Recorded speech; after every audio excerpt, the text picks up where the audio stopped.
Hey, what's going on, fight fans? Hey, this is Coach D, the Wild Man, coming at you again with another episode of Coach D Media. Now, you know what I do with Coach D Media. I talk about all things combat sports related, from the highs to the lows. All right, let's go ahead and get back into it. Today, we're going to talk about Micheal Chandler getting ready to take on Charles Oliveira, number 2, for UFC 309. Now, that's cool and all if it was something that was in the mix all this time. Hey, the rematch was good. Charles Oliveira beat Micheal Chandler the first time. A rematch makes a lot of sense. But that was 2-something years ago. Micheal Chandler has been inactive for 2 years, waiting on Conor McGregor. So what does that tell you? Did Micheal Chandler get played by the UFC and Dana White? Now, am I a conspiracy theorist? No. I'm just saying, let's do the math. Let's do the math. If you look at somebody like Micheal Chandler sitting on the shelf for 2 years, now you got to remember, they picked Micheal Chandler from Bellator. They paid him a whole bunch of money. He was going to be the next big thing. He was a star power. He was coming in with all this momentum. They was giving him a whole bunch of press. He was going to be that guy. All that crap they was giving him. You know, they was overlooking so many other fighters, yada, yada, yada, right? He only won 1 of his last 4 against Tony Ferguson. He got beat by Dustin Poirier, by Charles Oliveira, by I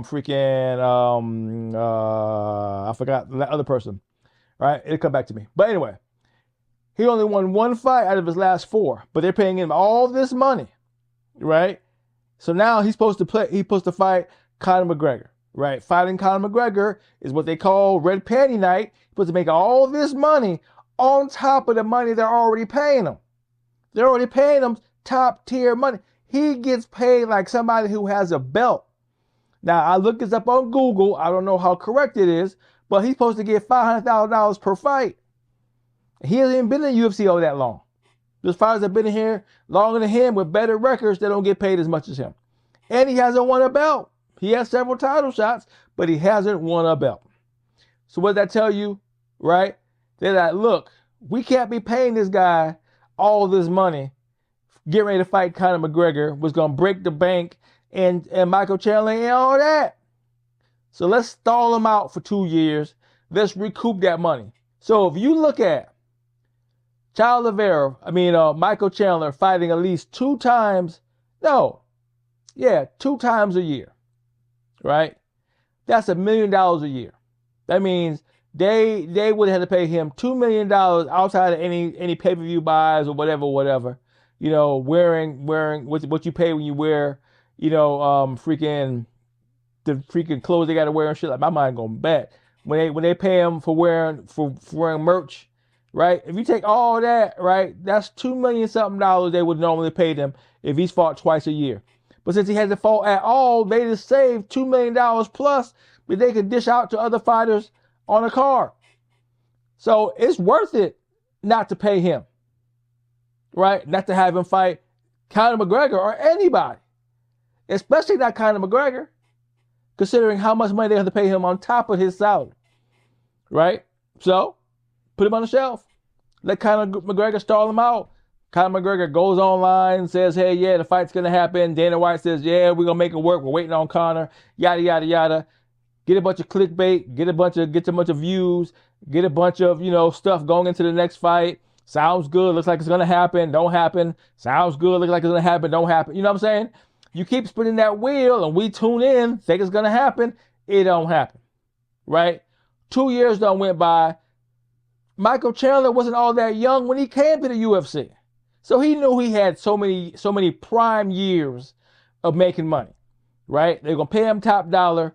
He fights some of the best, fights Conor, make a buttload, and then step away. That can't happen when you're getting beat, 3 out of 4 fights, and then you can't get Conor, right? That means the plans you have falling apart left and right. You at least got to win. He ain't doing it. Dustin Poirier. Not Dustin Poirier. Yeah, Dustin Poirier. Right? So, when you look at all that, it adds up to Micheal Chandler ain't that guy, right? Especially with all the crap we got going on right now, right? You know, it ain't worth it to the UFC. It ain't worth it. Put him back in rotation. You know, hey, fighting freaking Charles Oliveira is a good fight, a good rematch. Great, right? Let's throw him in. Maybe a co-event. It's supposed to be a 5-round fight from what I heard. Great. UFC 309. We'll see what happens around that time. Maybe he gets the fight. Maybe he doesn't, right? But all that hype, all that potential pay that Micheal Chandler was looking to get is gone. Now, is he going to have a good payday with Charles Oliveira? Yeah, Charles Oliveira is a freaking, you know, good fight to get good paid off of. But what if Charles Oliveira beats him again, knocks him out again? Then what? He'll never get Conor McGregor. All that hype, all that push, all that extra to mount up to nothing. To mount up to nothing. Right? He's supposed to be the next big thing. He's supposed to be that guy. Right? Yeah, I'm talking shit, but like I said,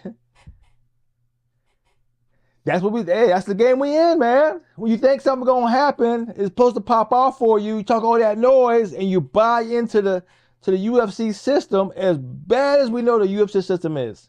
Right? Don't get me wrong, if you're that guy, you're gonna get paid good eventually, right? But if you're banking on them to have your best interests at heart, it ain't gonna never happen. Unless you that guy. Micheal Chandler is not that guy. One of the last 4? No. All right. Now I gotta look and see who Micheal Chandler fought. I know it was Tony Ferguson, daggone. All right, here you go. Right? His last 4. He lost to Charles Oliveira, Justin goddamn Gaethje. He lost to Charles Oliveira, lost to Justin Gaethje, beat Tony Ferguson when Tony Ferguson on his last leg, right? And lost to Dustin Poirier, right? Now he finally gets freaking Charles Oliveira in 2024. His last that 4-fight win streak was 2021. 2021, 2022. He had fought twice in 2021. And he fought twice in 2022, which means, right, that's $2 million off the table sitting on the shelf for 2 years. See what I'm saying? So the UFC saved $2 million outside of bonuses and sponsor money, right, putting Micheal Chandler on the shelf. Now, did Micheal Chandler do it? No. Did Conor McGregor and the UFC do it? Yes. If Conor wasn't going to be the fight, they could have easily put it back in a quick fight. Go, hey, man, he ain't coming. When you fight somebody else. So if Micheal Chandler said, no, I'm waiting on Conor, then that's on him. Right? He $2 million shy on him. It is what it is.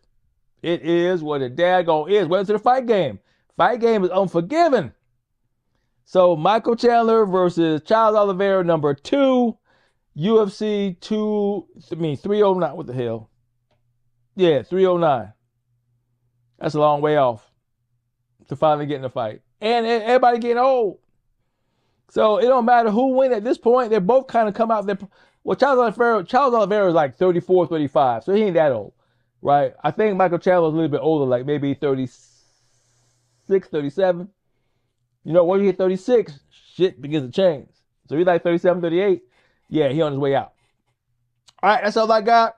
I want to talk my shit right quick because when I saw that, I was like, man, shoot, 2 years out of the game, waiting on Conor McGregor. When we know Conor McGregor ain't never coming back. If he comes back, it ain't going to be for shit.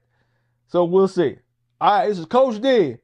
Doing what I'm doing, calling it like I see it, talking my share of shit.